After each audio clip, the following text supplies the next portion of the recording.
Walang nangyaring hostage taking sa loob ng tahanan ng mga Manalo sa Tandang Sora, Quezon City. Ito ang tiniyak ni Quezon City Police District Director Chief Superintendent Joel Pagdilao. Si Weng de la Fuente sa report. Walang abduction o hostage taking na nangyayari sa tahanan ng mga Manalo sa bahagi ng Tandang Sora, Quezon City. Ito mismo ang nilinaw ng itiniwalag na ministro at kapatid ng tagapamahalang pangkalahatan ng Iglesia ni Cristo na si Angel Manalo. Ka-Angel, bakit nyo sinabing na hostage ho kayo? Kaninang umaga ho, nasabi nyo na hostage kayo, bakit ho? Hindi ko po sinabi yun. Hindi ho, nakasulat, pina-flash nyo doon sa window. Meron pong batang nagbibiro lang po. Ay, masamang biro yata po yun. Wala pong ganon.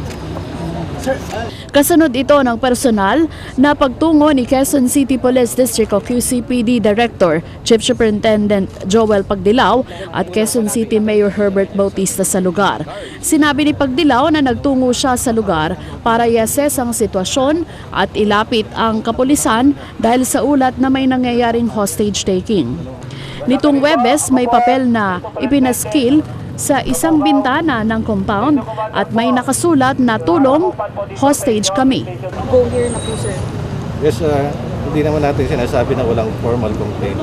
Ang sinasabi natin, we are monitoring this kanina pang umaga and we are assessing all information through our investigations, intelligence na nagagather natin and coordination sa loob.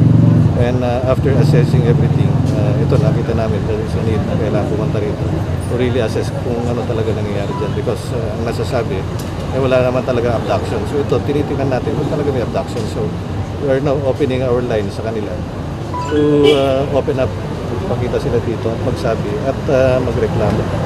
Yan namin dito to validate everything.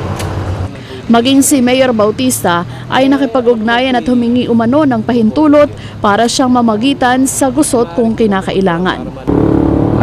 Sa publiko ng Quezon City, mukhang wala namang problema rito. Nandito naman ng Quezon City Police District.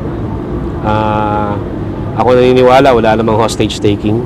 Ako naniniwala na wala namang violent incident sa mga katulad doon sa mga nababasa natin.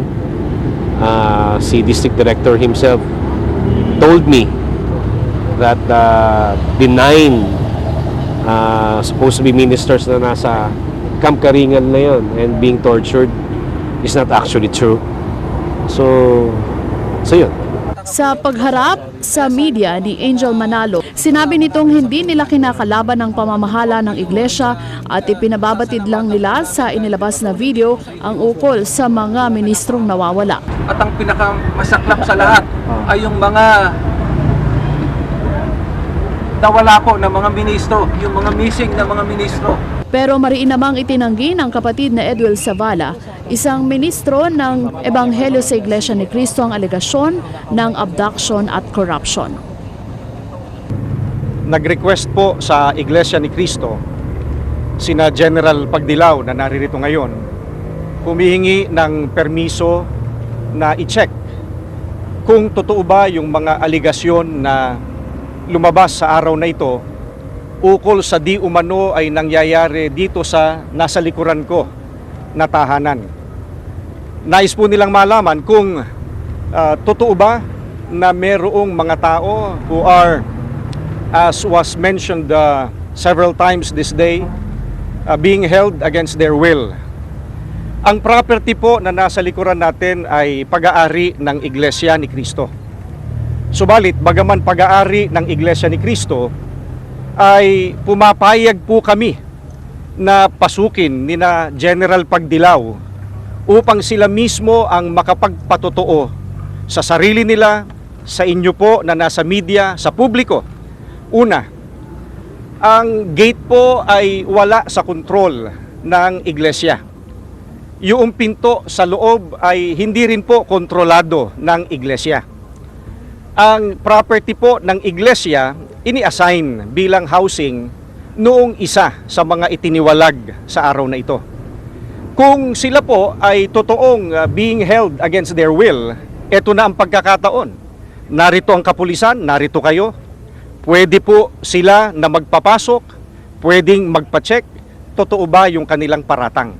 Pero kung narito na kayo, narito pa ang kapulisan, ay hindi sila papayag, kayo na po naman ang makapagkokonklusyon, totoo ba yung paratang sa iglesia o hindi.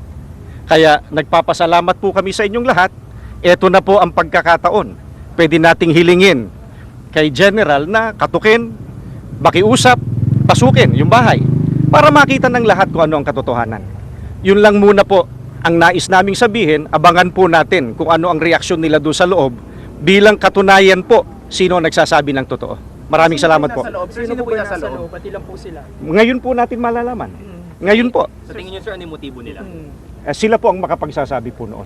Sila po ang makapagpapaliwanag pagkatapos na sila ay mapasok. Pero sir, yung mga allegation ng corruption, hindi totoo yun. Wala pong katotohanan yon. Bakit po, sir? Wala nga katotohanan eh. Wala silang pruwebang inilalabas. Yung nagparatang ang dapat magbigay ng pruweba, hindi yung inaakusahan ang dapat na magpatotoo, kundi yung nagpaparatang.